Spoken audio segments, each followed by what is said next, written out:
Welcome students. Study at the Uttarakhand के online platform में आपका स्वागत है। परमार वंश हम लेकर चल रहे थे। उत्तराखंड के हिस्ट्री में पार्ट 3 हम कंप्लीट कर चुके हैं और आज हमारा परमार वंश का ये लास्ट पार्ट होगा। इसके बाद हमारा परमार वंश खत्म हो जाएगा। ठीक है, उसके बाद सीधा हम चलेंगे गोरखा शासन पे। कल इवनिंग क्लास नहीं हो पाई थी, कुछ ड्यूटी कमिटमेंट से ऑफिस के, तो उस वजह से नहीं हो पाई थी। तो आज हम लोग इस मॉर्निंग क्लास को लेकर चल रहे हैं और पहला क्वेश्चन हम लोग देखते हैं किस प्रकार से। हमारा पहला क्वेश्चन है, किस शासक ने समुद्रगुप्त की भांति मुद्रा लेख लिखवाया था? ऐसा कौन सा शासक था? समुद्रगुप्त की भांति मुद्रा लेख। ठीक है, मुद्रा के ऊपर अगर लेख लिखा जाता है, ठीक है, तो वो ऐसा कौन सा शासक था? तो एक परमार वंश का सबसे जिसको स्वर्णिम काल कहा जाता है वो थे फतेहपति शाह। ठीक है, फतेहपति शाह के बारे में बहुत सारी चीज़ें थी, नवरत्न भी थे इनके दरबार में। ठीक है, बहुत अच्छे कवि भी थे और इनका शासनकाल बहुत अच्छा माना जाता है प्रजा के पॉइंट ऑफ व्यू से। ठीक हो जाए, नेक्स्ट क्वेश्चन देखते हैं। किस गढ़वाल शासक का गुरु गोविंद सिंह तथा शिवाजी की भांति घोड़े पर बैठा चित्र प्राप्त हुआ है? ठीक है, तो ये भी जो राजा थे ये भी फतेहपति शाह। ठीक है, फतेहपति शाह के बारे में इस ऐसा कहा जाता है।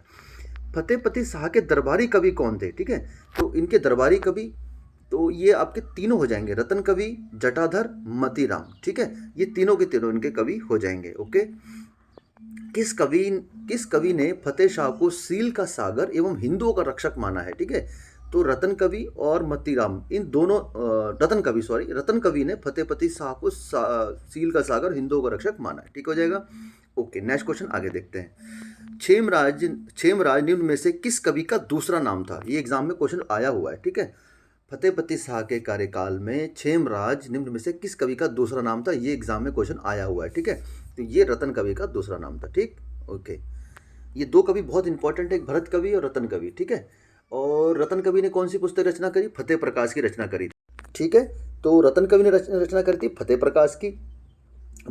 मतीराम ने करी थी वृंत कौमुदी और छंदसार पिंगल, आपको जानकारी होनी चाहिए।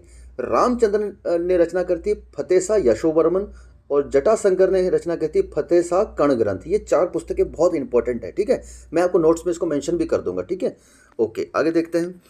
फतेह शाह कर्ण ग्रंथ के रचयिता निम्न में से कौन से हैं? ठीक है, फतेह शाह कर्ण ग्रंथ जस्ट मैंने अभी बता के निकला हूँ। ठीक है, तो इनके रचयिता हो जाएंगे जटाशंकर। ठीक है, जटाधर जटाशंकर। ओके, आगे क्वेश्चन देखते हैं। कवि मतीराम द्वारा रचित रसराज ग्रंथ किसे समर्पित था? ठीक है, तो मतीराम द्वारा रचित जो रसराज ग्रंथ है वो ऑब्वियसली अपने राजा को ही समर्पित हो जाएगा। लेकिन यह जो राजा को समर्पित ना होकर, ठीक है, रसराज ग्रंथ जो राजा को समर्पित ना होकर चित्रकार मंगत राम तुवर को समर्पित है। ठीक है, चित्रकार मंगत राम तुवर को समर्पित है। ठीक है, इसको याद रखिएगा। किस कवि के अनुसार फतेह शाह के शासनकाल में इतनी शांति थी कि लोग घरों में ताला तक नहीं लगाते थे? बहुत बड़ी बात है। ठीक है, गढ़वाल में बहुत अच्छा कार्यकाल माना जाता है। मैं आपको जैसे बार बार बता रहा हूँ, तो ये रतन कवि इसको कहते थे। फतेह प्रकाश में इसमें जिक्र है। ठीक है, फतेह शाह ग्रंथ का संपादन किसने किया था? फतेह शाह ग्रंथ का, ठीक है, फतेह शाह ग्रंथ का जो संपादन किया गया था यह किया गया था आपका ठाकुर सूरवीर सिंह के द्वारा। ठीक है, ओके, और फतेह प्रकाश की रचना करी थी रतन कवि ने। थोड़ा सा आप ध्यान रखिएगा, अगर ऑप्शन में रतन कवि दिख जाएगा तो आप कंफ्यूज नहीं होना है बिल्कुल भी। ठीक है, और फतेह प्रकाश की रचना करी थी रतन कवि ने और फतेह शाह ग्रंथ की रचना करी थी ठाकुर सूरवीर सिंह ने। बिल्कुल आप ध्यान से चलिएगा। किस शासक की कीर्ति सुनकर शिवराज भूषण एवं जटाशंकर ने श्रीनगर की यात्रा की थी? ठीक है, तो वह कौन राजा थे? तो वो फतेह शाह। ठीक है, ओके। लखनऊ संग्रहालय में रखे सिक्के के आधार पर प्रदीप शाह का शासन कब से कब तक था? ठीक है, तो अब इसके बाद जो राजा बनते हैं वो बनते हैं प्रदीप शाह। ठीक है, और इनका जो शासनकाल था, शासनकाल क्या माना जाता है? ये माना जाता है 1717 से 1757। ठीक है, इंपॉर्टेंट क्वेश्चन है, याद रखिएगा। प्रदीप शाह के मिले दान पत्र के आधार पर प्रदीप शाह का शाह का समय कब माना जाता है? ठीक है, तो इसके आधार पर तो देखो ये माना जाता है 1717 से 1772। लेकिन इस प्रकार के क्वेश्चन एग्जाम में कम पूछे जाते हैं। ठीक है, जहाँ पर कन्फ्यूज़न होगा, जब इतिहास में शासनकाल के बारे में कन्फ्यूज़न होगा तो वहाँ क्वेश्चन कम बनते हैं। ठीक है, क्योंकि अलग अलग इतिहासकार, अलग अलग जो हमें स्रोत हैं, अलग अलग अभिलेख हैं, उनमें शासनकाल के बारे में और राजाओं के बारे में कई चीज़ें थोड़ी सी चेंजेस हैं उत्तराखंड के हिस्ट्री में खासकर। ठीक है, तो इस प्रकार क्वेश्चन नहीं पूछे जाते हैं। कनकदेई किस शासक की संरक्षिका थी? ठीक है, बहुत ज़्यादा इंपॉर्टेंट क्वेश्चन है। कौन से राजा की संरक्षिका थी? ये प्रदीप शाह की संरक्षिका थी। ठीक है, ओके, और इनकी माता कौन थी प्रदीप शाह की? तो फतेहपति शाह की पत्नी थी कनकदेई रानी। ठीक है, रामायण प्रदीप के रचनाकार कौन है? ठीक है, तो रामायण प्रदीप के रचनाकार कौन है? तो ये आपके लिए बहुत इंपॉर्टेंट क्वेश्चन आ जाता है, ये आता है मेधाकर शर्मा, ठीक है। मेधाकर शर्मा राजकवि थे और रामायण प्रदीप काव्य की इन्होंने रचना करी थी, इनके राजकवि थे ये, ठीक है। प्रदीप शाह के समय जो गढ़वाल के राजा थे कल्याण चंद, उन पर रोहिल्लों ने आक्रमण किया था और प्रदीप शाह की मदद की जानकारी मिलती है, ठीक है। और फिर एक दूनागिरी का युद्ध आपने सुना होगा 1773 में, रोहिल्लो और गढ़वाल प्लस कुमाऊं, ठीक है। परंतु इसमें रोहिले विजय हो गए थे, ठीक है। चलो आगे बढ़ते हैं, क्वेश्चन कहीं ना कहीं आ ही जाएगा। पांच भाई कठैत किस शासक के दरबार से संबंधित है, ठीक है। पांच भाई कठैत इंपॉर्टेंट क्वेश्चन है, किस शासक के दरबार से संबंधित हो जाएंगे, तो ये हो जाएंगे प्रदीप शाह के शासनकाल से संबंधित थे, ठीक है।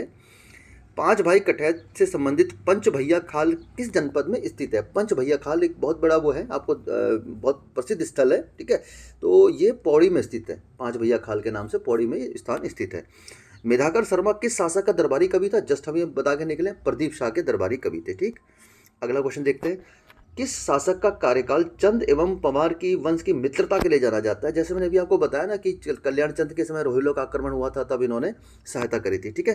तो ये आप देख के चलेंगे, ये देखिए आ गया क्वेश्चन, चंद शासक कल्याण चंद चतुर की सहायता किसने करी थी, ठीक है। तो प्रदीप शाह ने शासन करी थी रोहिल्लों के बीच में बचाने के लिए। सिरमौर का युद्ध किसके बीच हुआ था, ठीक है। जो सिरमौर का युद्ध हुआ था वो ललित शाह, अब इनके पुत्र थे ललित शाह, ठीक है। ललित शाह और सिखों के बीच में ये युद्ध हुआ था, ठीक है। सिरमौर का युद्ध हुआ था, ठीक है।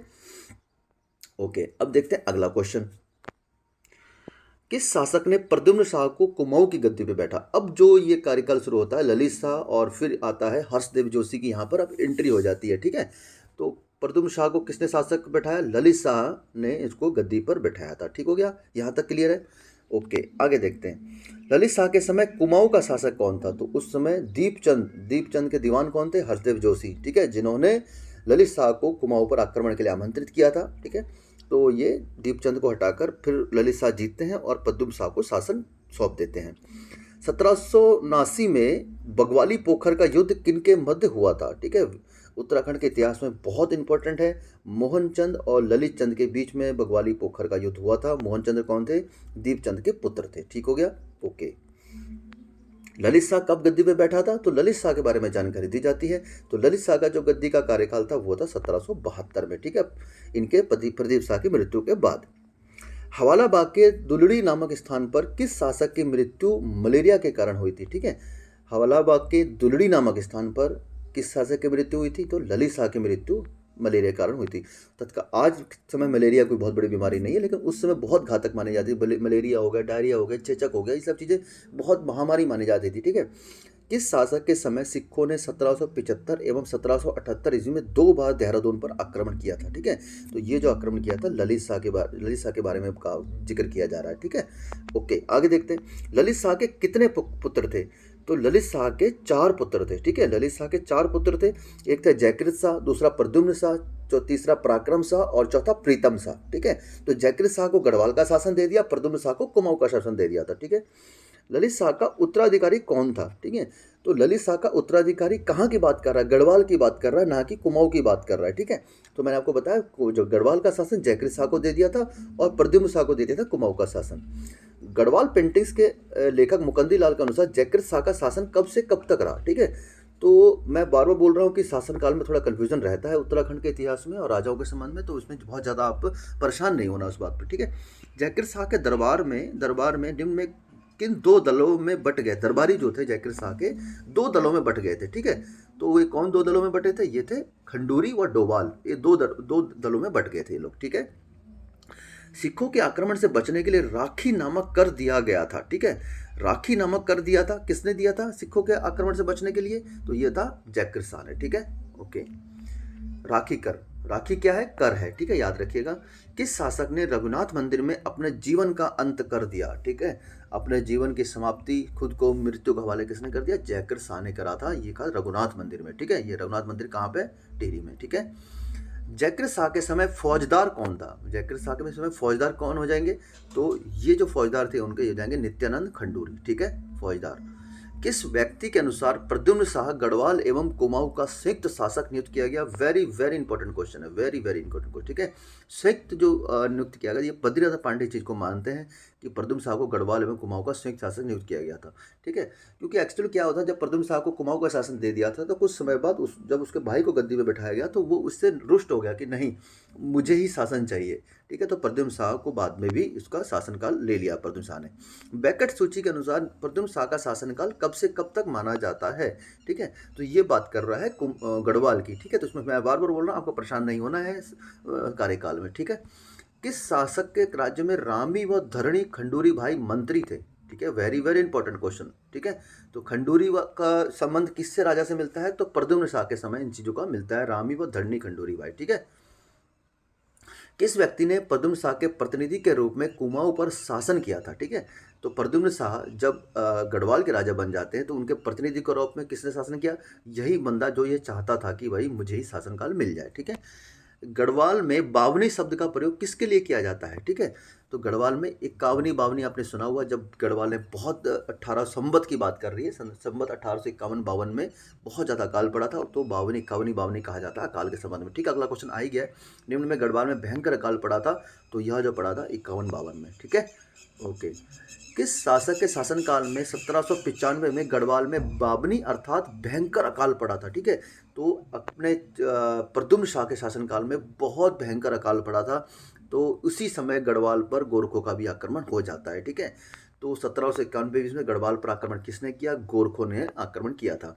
किस वर्ष गढ़वाल में भयंकर भूकंप आया? देखिए किस तरह से त्रासदी झेल रहे हैं, मतलब प्रद्युम्न शाह लड़ाई भी लड़ रहे हैं और उसके बाद त्रासदी झेलते हैं। तो 1803 में भयंकर भूकंप आया, एग्जाम में क्वेश्चन आया हुआ है। ठीक है, गोरखों ने किसके नेतृत्व में आपदाग्रस्त गढ़वाल पर आक्रमण किया? ठीक है, तो गढ़वाल पर आक्रमण किसके नेतृत्व में किया? गोरखों में तो हमें स्पेशली पढ़ना ही है, तो अमर सिंह थापा और हस्तिदल चौतरिया दोनों के नेतृत्व में गढ़वाल पर आक्रमण किया था। ठीक है, ओके।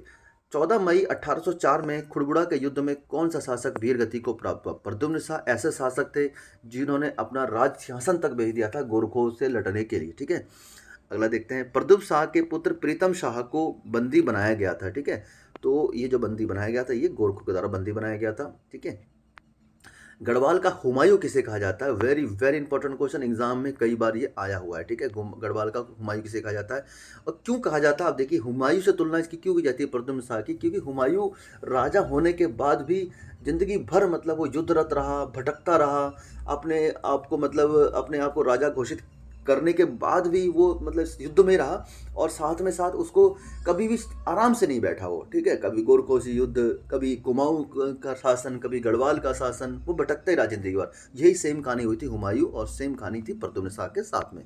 ठीक है, और अंतिम प्रश्न आज के सेशन का, मौला राम द्वारा रचित गढ़ गीता संग्राम, पहले तो आपको बिल्कुल क्लियर है गढ़ गीता संग्राम के रचनाकार कौन है?